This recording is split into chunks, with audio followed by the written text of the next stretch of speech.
அண்மை செய்தி. ராமநாதபுரம் எம்பி நவாஸ்கனி வெற்றி எதிர்த்து ஓ பன்னீர்செல்வம் தாக்கல் செய்துள்ள தேர்தல் வழக்கு தொடர்பாக சென்னை உயர்நீதிமன்றம் ஓ பன்னீர்செல்வத்துக்கு உத்தரவு பிறப்பித்துள்ளது. கூடுதல் விவரணை செய்தியாளர் கிருஷ்ணமூர்த்தி வழங்க கேட்கலாம். கிருஷ்ணமூர்த்தி, சென்னை உயர்நீதிமன்றம் ஓ பன்னீர்செல்வத்துக்கு என்ன உத்தரவு பிறப்பித்துள்ளது? கூடுதல் விவரங்கள். வணக்கம். கடந்த 2024ஆம் ஆண்டு நடந்த மக்களவைத் தேர்தலில் ராமநாதபுரம் தொகுதியில் திமுக கூட்டணியில் போட்டியிட்ட இந்திய யூனியன் முஸ்லீம் கட்சி வேட்பாளர் நவாஸ்கனி தன்னை எதிர்த்து சுயேட்சை வேட்பாளராக போட்டியிட்ட முன்னாள் முதல்வர் ஓ பன்னீர்செல்வத்தை விட 1,66,782 வாக்குகள் இடத்தில் வெற்றி பெற்றிருந்தார்.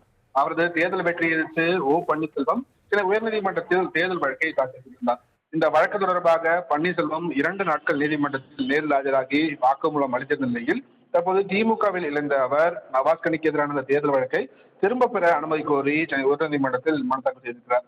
இந்த மனு நீதிபதி சி வி கார்த்திகேயன் முன்பாக இன்று மீண்டும் விசாரணைக்கு வந்தபோது தேர்தல் ஆணையம் தரப்பில் மக்கள் பிரதிநிதித்துவ சட்டத்தின்படி தேர்தல் வழக்கை திரும்ப பெறுவதாக இருந்தால் ஆட்சேபங்கள் கோரி அரசிதழில் அறிவிப்பு வெளியிட வேண்டும் என்று தெரிவிக்கப்பட்டிருக்கிறது. இதை ஏற்றுக்கொண்டு தேர்தல் வழக்கை திரும்ப பெறுவதற்கு ஆட்சேபனைகள் உள்ளனவா என்பது குறித்து அரசிதழ் அறிவிப்பு வெளியிடும்படி ஓ பன்னீர்செல்வம் தரப்புக்கு உத்தரவிட்ட நீதிபதி தேர்தல் வழக்கின் விசாரணையை ஜூன் 5ஆம் தேதிக்கு தள்ளி வைத்திருக்கிறார். ராம்குமார். கிருஷ்ணமூர்த்தி, தகவலுக்கு நன்றி.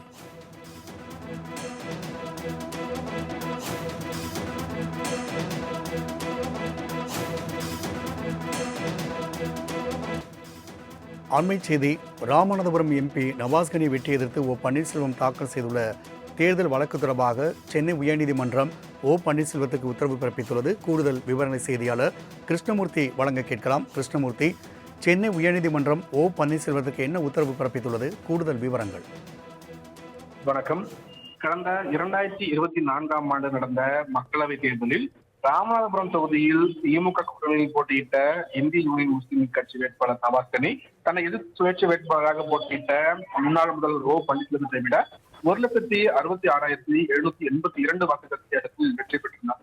அவரது தேர்தல் வெற்றியை எதிர்த்து ஓ பன்னீர்செல்வம் சில உயர்நீதிமன்றத்தில் தேர்தல் வழக்கை தாக்கல் செய்திருந்தார். இந்த வழக்கு தொடர்பாக பன்னீர்செல்வம் 2 நாட்கள் நீதிமன்றத்தில் நேரில் ஆஜராகி வாக்குமூலம் அளித்த நிலையில் தற்போது திமுகவில் இணைந்த அவர் நவாஸ்கனிக்கு எதிரான தேர்தல் வழக்கை திரும்ப பெற அனுமதி கோரி சென்னை உயர்நீதிமன்றத்தில் மனு தாக்கல் செய்திருக்கிறார். இந்த மனு நீதிபதி சி வி கார்த்திகேயன் முன்பாக இன்று மீண்டும் விசாரணைக்கு வந்தபோது தேர்தல் ஆணையம் தரப்பில் மக்கள் பிரதிநிதித்துவ சட்டத்தின்படி தேர்தல் வழக்கை திரும்ப பெறுவதாக இருந்தால் ஆட்சேபங்கள் கோரி அரசிதழில் அறிவிப்பு வெளியிட வேண்டும் என்று தெரிவிக்கப்பட்டிருக்கிறது.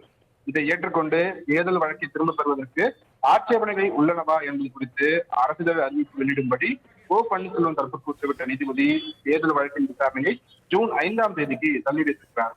ராம்குமார். கிருஷ்ணமூர்த்தி, தகவலுக்கு நன்றி.